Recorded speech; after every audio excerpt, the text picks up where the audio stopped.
She was 26 years old, nearly 7 feet tall, and she was on her knees in the dirt, begging a man to leave her alone. "You can't handle me," Isabella whispered, her voice a raw, broken thing. "Just go." For her entire life, she'd been called unnatural, a giant, too much woman for any man. She'd learned to make herself smaller, to hunch her powerful shoulders, to speak in a quiet voice, all so the world wouldn't be so afraid of her. She had given up on love. She'd accepted her fate. Her father, a man broken by debt, had sold her. A marriage arrangement to a cruel, wealthy landowner named Joseph Quinn, a man who collected beautiful, broken things. Isabella was to be the prize of his collection. But then, out of the morning mist, a different man had come. His name was Samuel. He was young, gentle-eyed, and his face was etched with a desperate determination. He was the boy she had secretly taught to read, the one soul who had ever looked at her without fear, the one soul who had looked at her with something like awe. And he had just told her, "You're coming with me." Now, he knelt in front of her, the prairie grass cool against his knees. The whole world seemed to hold its breath. "I don't want to handle you, Isabella," he said, his voice trembling with a sincerity that cracked her heart open. "I want to love you, exactly as you are, magnificent, powerful, perfect." His eyes held no pity, only a fierce, unwavering adoration. A sob caught in her throat. She wanted to believe him. She wanted to fall into the arms of the only man who had ever seen her. But her life had been a hard teacher, and the first lesson was that kindness was a lie. Hope was a trap. Her lips parted to tell him to run, to save himself, but the sound was swallowed by the sudden thunder of hoofbeats. Her head snapped up. On the horizon, 4 riders, dust curling behind them like smoke from a funeral pyre. Her father's men, Joseph's men. They were one and the same. "They're coming," she gasped, her voice raw with terror. "Samuel, you have to go. They'll kill you. They'll drag me back." Samuel rose to his full height. He was lean, almost slight next to her powerful frame, but he stood like an oak tree, unbending, his hand brushed against hers. It wasn't a demand. It was an offer. "Then we don't give them the chance," he said. Isabella stared at him, terror and a wild, forgotten longing at war in her chest. For a single, shattering heartbeat, she hesitated. Then, with a hand that trembled, she placed her palm against his. His grip tightened instantly. Warm, sure, a promise. The riders were closing in, their shouts cruel on the wind. Isabella's heart hammered against her ribs. Samuel pulled her toward his horse, his body a shield between her and the coming storm. She was strong enough to break them all, but the thought of watching him die for her, it froze her to the bone. His voice cut through the fog of her fear. "Trust me, Isabella. Just this once." They reached his horse.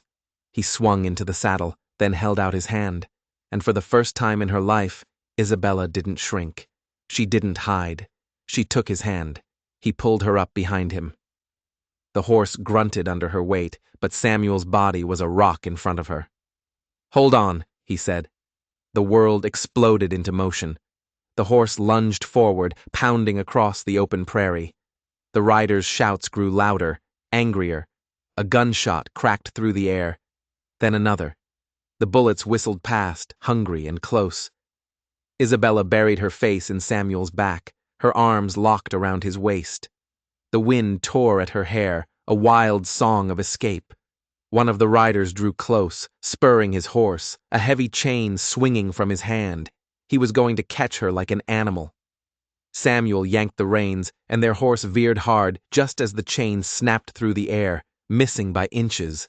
The sound, like a bone breaking, shattered Isabella's fear. And in its place a cold, pure rage began to burn. She snatched the chain mid-swing, her powerful hand closing around the iron links. She yanked. Hard.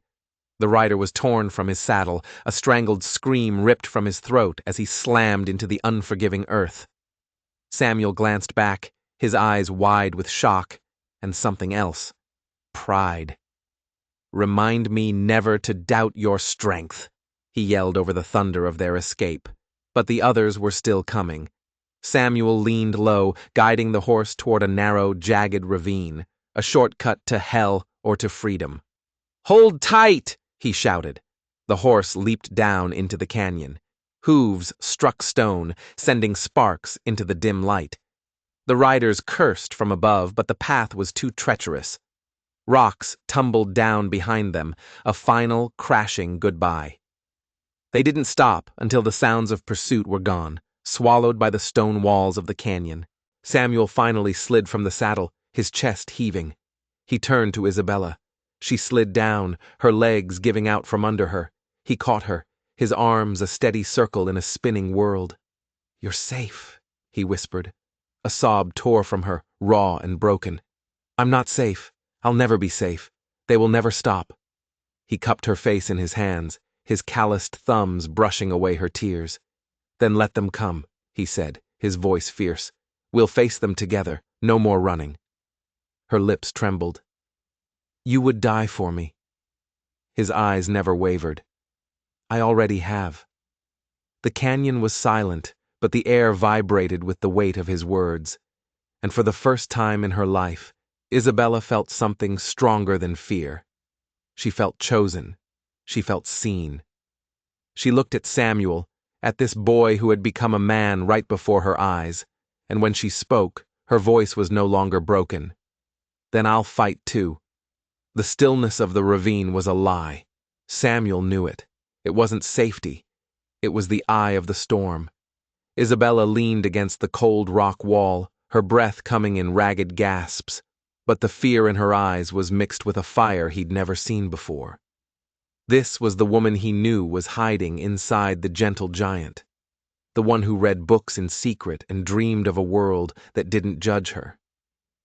"They'll be back," she said, her voice a low murmur. "My father won't stop. And Joseph." She shivered, the name a poison on her tongue. "Joseph will hunt us to the ends of the earth." Samuel crouched in front of her, his gaze intense. "Then we make our stand here. Now." Her eyes widened. "You'd fight them? All of them?" "I'd fight the whole damn territory for you," Samuel said, his voice quiet but deadly serious. A cold fury had been simmering in him for years, every time he saw her shrink, every time he heard the whispers that followed her. He was done watching her hide.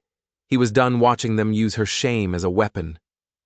The wind shifted, and in the distance, a small cloud of dust rose against the sky.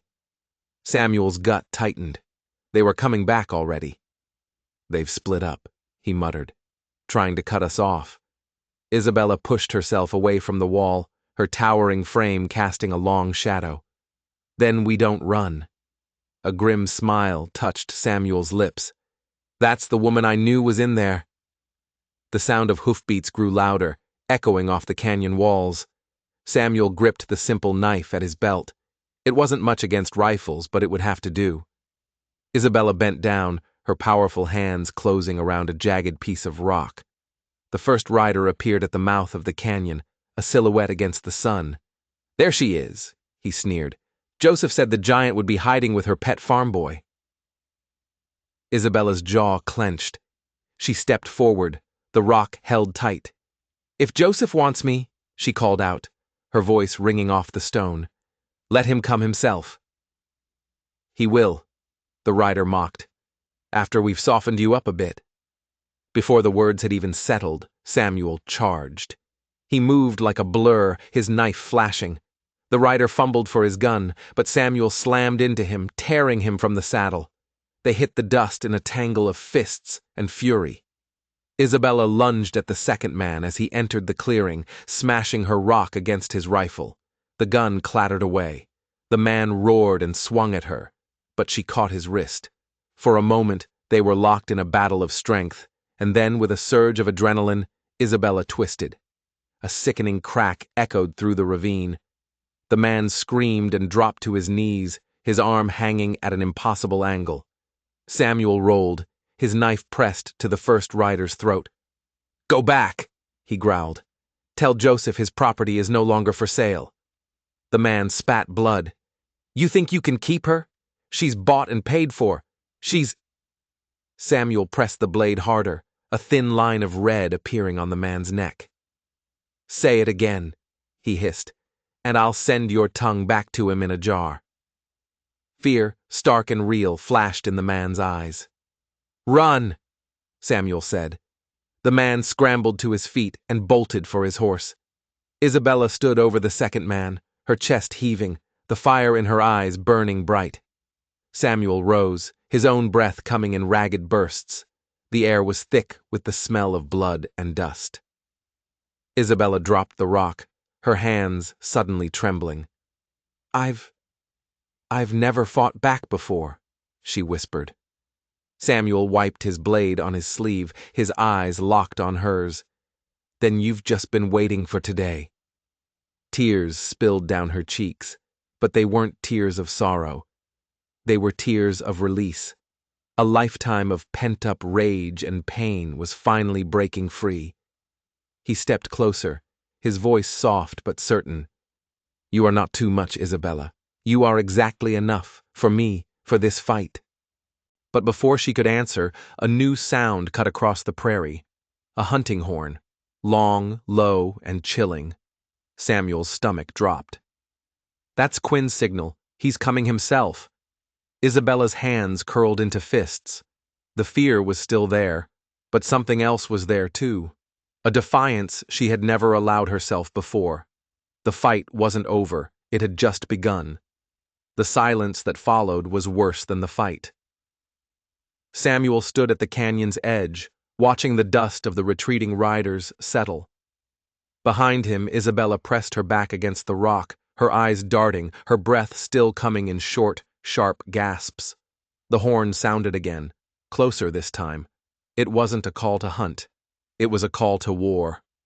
That's him, Isabella whispered, and the name she didn't say hung in the air like a death sentence.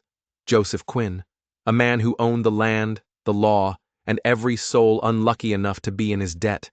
The horizon filled with riders, not just a few men, a small army, and at their center, a man on a black stallion, his coat the color of a starless night. Even from a distance, Samuel could see the glint of a silver-plated colt at his hip. Joseph Quinn reined in on the ridge above them, the setting sun catching the cruel lines of his handsome face. His eyes found Isabella instantly. There you are, he called, his voice rolling down the canyon like an avalanche. My runaway bride. Isabella flinched, but she did not cower. Samuel moved to stand in front of her, a small shield against a tidal wave. You'll return with me now, Quinn continued, his tone laced with a condescending amusement. And I'll be merciful enough to forgive this childish rebellion. As for the boy... His eyes, cold as a winter river, flickered to Samuel. I'll decide his fate later. Samuel didn't shout. He didn't posture. He simply raised his knife. She's not yours. The men around Quinn laughed. Joseph silenced them with a glance. Not mine? He said, a cold smile playing on his lips. Everything in this valley is mine, boy. Her father's debts, her future, her... He leaned forward. What are you, with your farmer's hands and your borrowed knife? You think you can stand against me? Isabella's voice, trembling but clear, rang out from behind Samuel. He already has? For the first time, Quinn's smile faltered. His gaze snapped to her. You'll regret that, Isabella. I gave you everything. She stepped out from behind Samuel, her full height and power on display. You gave me chains, she said, her voice cracking with a lifetime of pain. The words struck him like a physical blow. Joseph's face contorted with rage. Take them, he ordered his men. The canyon erupted in a thunder of hooves and gunfire. Samuel grabbed Isabella, pulling her behind a fallen log as bullets chewed at the stone around them. Stay down, he yelled, but she didn't. With a roar of pure, unadulterated fury, she grabbed the log, a piece of timber it would take 3 normal men to lift, and heaved it into the charging horses. The animals screamed and reared, throwing two riders to the ground. In the chaos, Samuel lunged, his knife finding its mark in the thigh of the closest man. The rider toppled from his saddle. The air was thick with smoke and dust. He dragged Isabella deeper into the ravine, weaving between the rocks. Quinn's voice bellowed after them. "You can't run! She is mine!" Isabella stopped dead. "No," she said, her voice shaking but resolute. "Not this time." She stepped out into the open, her face a mask of defiance, and her voice, clear and powerful, echoed off the canyon walls. "I am not yours." The shooting stopped. The riders froze, stunned by her audacity. Quinn's handsome face twisted into an ugly sneer. He raised his silver pistol, the barrel aimed squarely at her heart. "Then you are nothing." Time seemed to stop. Samuel saw the hammer pull back, saw the flash of fire. He didn't think. He acted. He threw himself at Isabella, shoving her out of the line of fire. The bullet tore through his shoulder, a searing, white-hot agony. He hit the ground, rolled, and with the last of his strength, he hurled his knife. The blade spun through the air, a silver arc in the dying light. It struck Quinn's horse in the flank. The stallion screamed and reared, throwing its rider to the ground. Quinn's pistol flew from his hand. The battle was over. The spell was broken. Samuel staggered to his feet, clutching his shoulder, blood pouring between his fingers. Isabella rushed to him, catching him as he fell. Quinn pushed himself up from the dirt, his face a mask of humiliation and fury. "This isn't over," he snarled. He whistled, and his remaining men scrambled to help him onto another horse. They retreated into the growing darkness, a pack of beaten dogs. The canyon was silent again. Samuel sagged against Isabella, her strong arms the only thing holding him up. "You can't leave me," she whispered fiercely, tears falling hot on his face. "Not now." He managed a weak, pain-filled smile. "Didn't plan on it."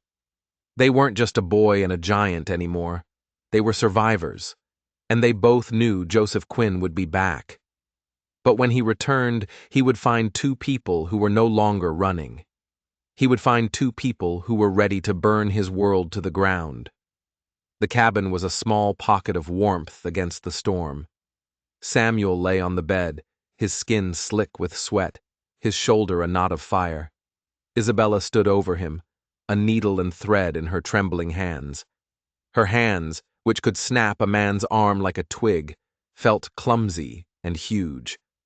"Hold still," she said, her voice unsteady.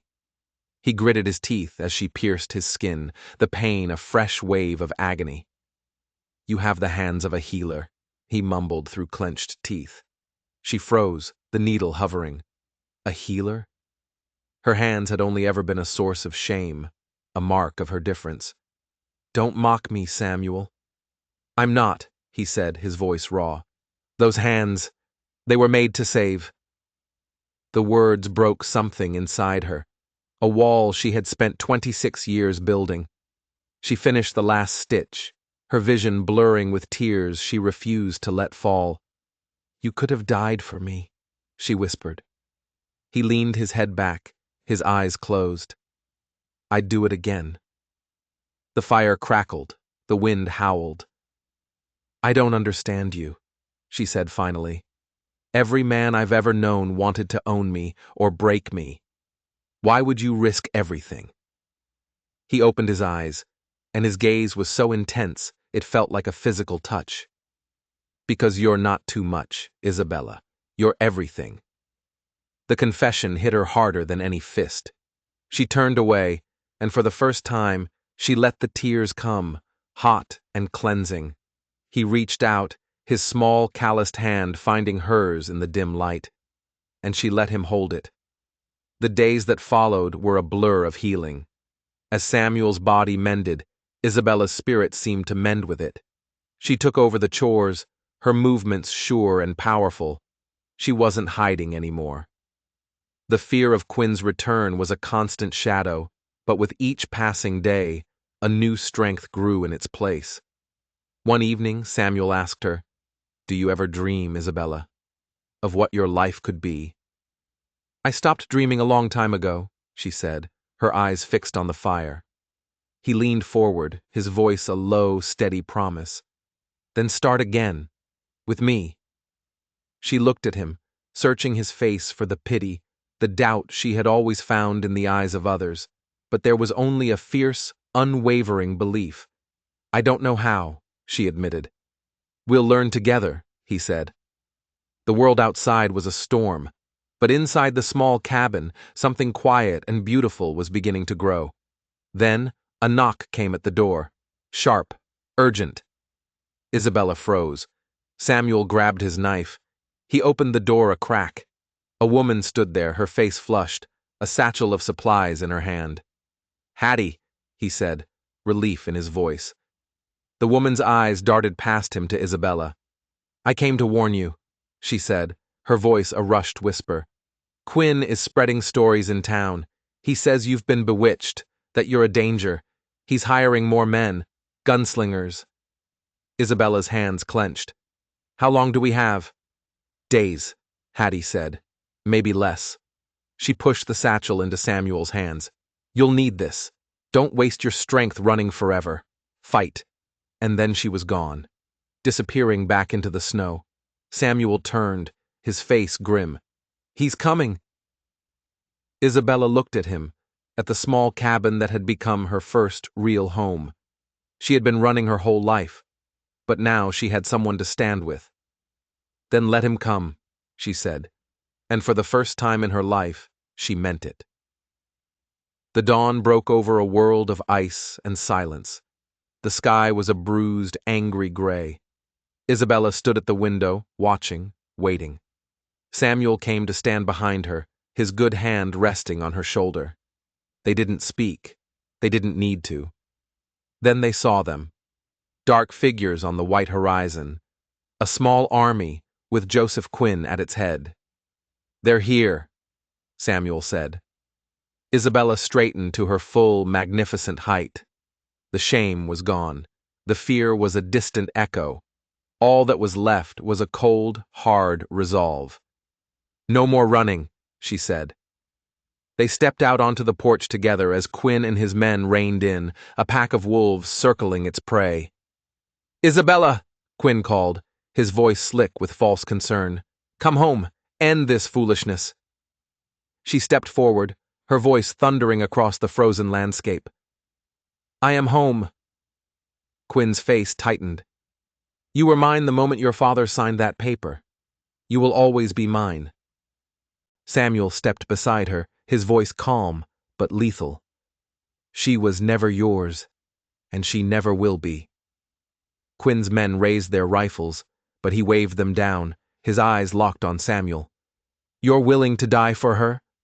I'm willing to live for her, Samuel replied. The words were a spark in a powder keg. Quinn's face twisted in rage. He drew his silver pistol, aiming it at Samuel's heart. Time slowed. The world held its breath. And then Isabella moved. She surged forward with a speed that defied her size, her powerful hands closing around Quinn's arm before he could fire. The gun went off, the bullet harmlessly burying itself in a snowdrift. She twisted his wrist. The gun fell. He struggled, snarling, but he was a child in her grip. A lifetime of pain, of being called a monster, of being chained and sold. It all poured out of her in one explosive act of defiance. She lifted him off his feet and hurled him to the ground. She stood over him, a giant casting a long shadow, her voice a roar that shook the very mountains. I am not your property. I am not your curse. I am free. Quinn scrambled backward in the snow, his arrogance shattered, fear finally dawning in his eyes. His men froze, their loyalty bought with gold, not courage. They watched as Samuel calmly walked forward, picked up Quinn's pistol, and tossed it into a deep snowbank. Leave, Samuel said, his voice quiet but absolute, and don't ever come back. Joseph Quinn, the man who owned a valley, was broken. Beaten not by a gun, but by the unbreakable will of the woman he had tried to crush. He stumbled to his horse and fled, his hired guns melting away into the trees behind him. The snow began to fall again, soft and gentle, blanketing the battlefield. Isabella stood, her whole body shaking, not with fear, but with the aftershock of her own power. Samuel came to her, his small hand finding hers. She looked down at him, tears of triumph streaming down her face. "You did it," he whispered. "No," she said, her smile fierce and beautiful. "We did." He pulled her into his arms, resting his head against her chest. She wrapped her arms around him, a fortress of love and strength. For the first time, she wasn't too much. She was exactly what he needed. Together, they walked back into the small cabin that was now, finally, their home. A home built not on debts and fear, but on a stubborn, wild, and unstoppable love. If this story of two outcasts who found their strength in each other moved you, don't forget to hit that subscribe button. And tell us in the comments, what do you think is the true measure of a person's strength? Thanks for watching.